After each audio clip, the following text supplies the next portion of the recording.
Hi there. So this is my first time on here. Nice to meet you all, whoever's joining today.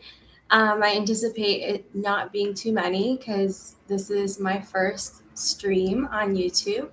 I wanted to introduce myself. My name is Afsha Merchant. I am a licensed professional counselor and I work in the state of Illinois. Primarily, I work with South Asian and Latinx or Latina folks, but I also take clients from the LGBT population and other populations as well. It's just something I specialize in. Um, and my page is to combine mental health resources and tips to educate people as well as to go over the importance of therapy and reducing mental health stigma. I also combine this with curly hair. As you can see, I'm a curly hair girl. Um, and I go over tutorials on how to get the best curly hair.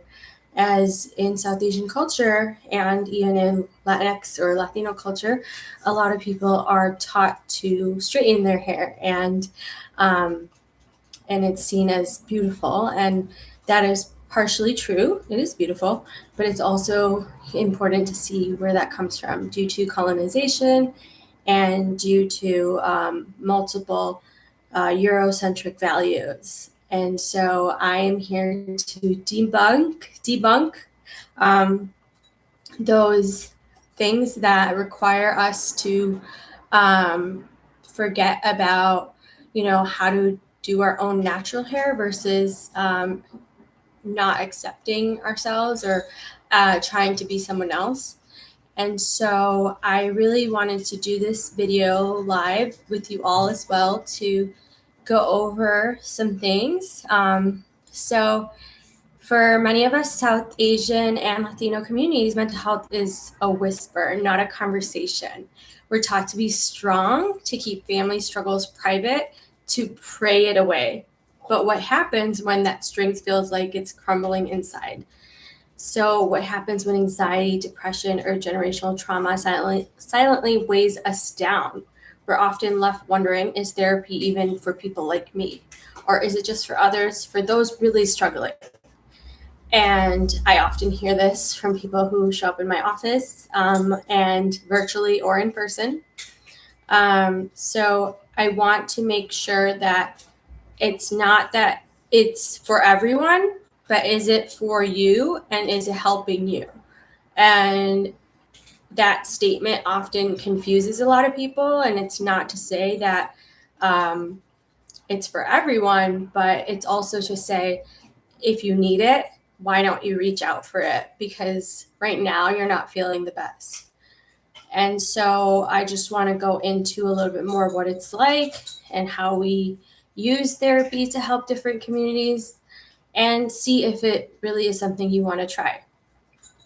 So, a myth a lot of people have still, even though we're in 2026, I know, Happy New Year, is that therapy is just for crazy people. And it's not. So I want you and I want everyone who's watching or listening to this to challenge this notion that if you seek out help, that means that you're weak or that you have severe mental illness. That's not true. A lot of people come to therapy for growth, for problem solving, for increasing their social skills, for helping out reducing conflict in their family. And it's also something that we work on with dual identities. And that's what I really like about the folks I work with is working to balance the identities that our families have given us or told us to accept or identify with, as well as balance out the identities that we have created or that we identify ourselves as American or as LGBTQIA or as being very creative, whatever identities that you have, it is to use those and bring them together. So I don't like to just say I am a South Asian therapist and I only hold those values because that's not what I do. I like this concept of finding someone that identifies with you, but that also doesn't mean that I might have all the same values as you. And I will not be sharing my own values in therapy most of the time unless it is benefiting you.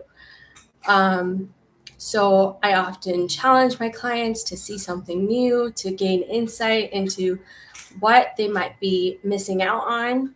A lot of the times, clients that come into my office, for example, LGBTQIA clients, say, I am part of this community, I am gay, but I don't fit that mold that a lot of people fit in being gay, or, you know, I don't do all those things, such as go to Boys Town because I'm in Illinois, or dance till 4 a.m. That's not me. I'm gay, but that's not me.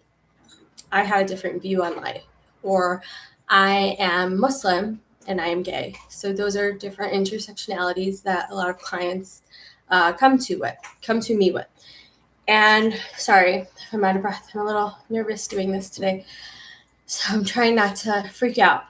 But there's also a lot of Latinos that come to me because I speak Spanish fluently, and I am able to, have therapy in Spanish. I've also lived in other countries that speak Spanish, so I know a lot of the cultural nuances. I know that not everyone is the same, so I come from a very open-minded lens. I like to make sure that I take into account what you dealt with growing up, what your childhood is like. And, the first few sessions are usually intake, getting to know you, building that connection. And,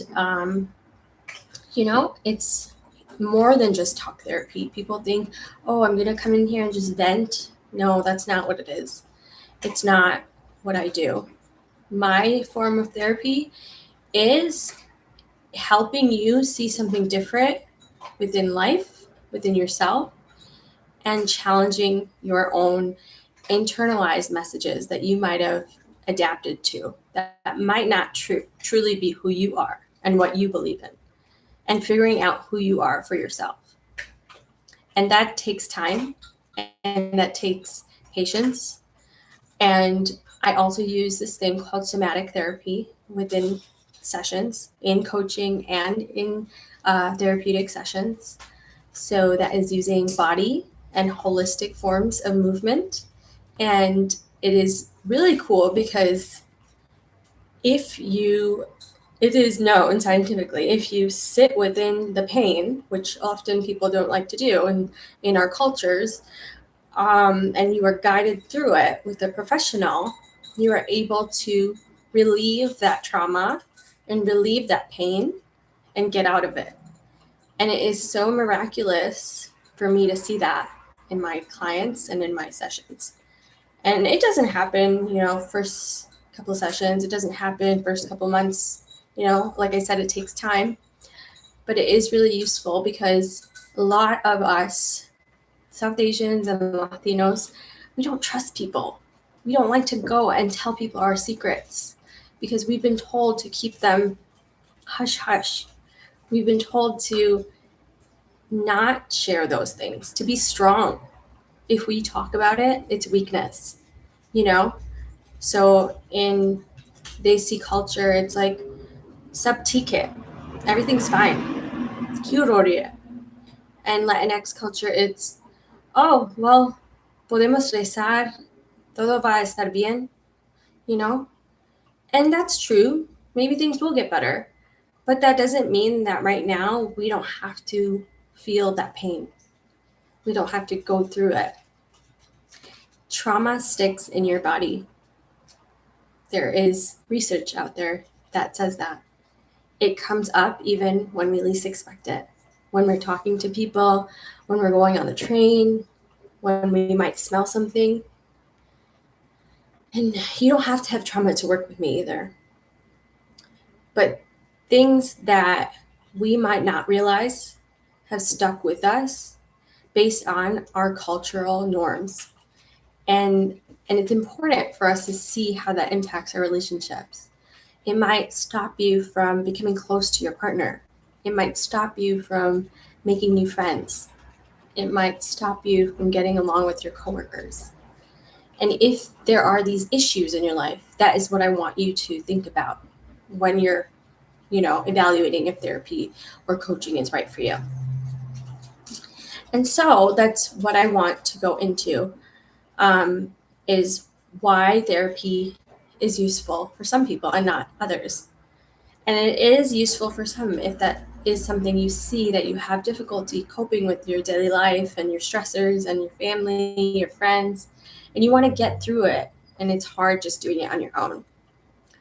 And the biggest factor in seeing if this really works is your willingness to go through the hard work, is your willingness to do the hard work and to change. And that comes from internal motivation and readiness. So I want you to think about that as you listen to me. If you were to start next week or a week or two from now or next month, how ready would you be? How ready would your body be? Are the external pressures going to stop you from really exploring what you're going through?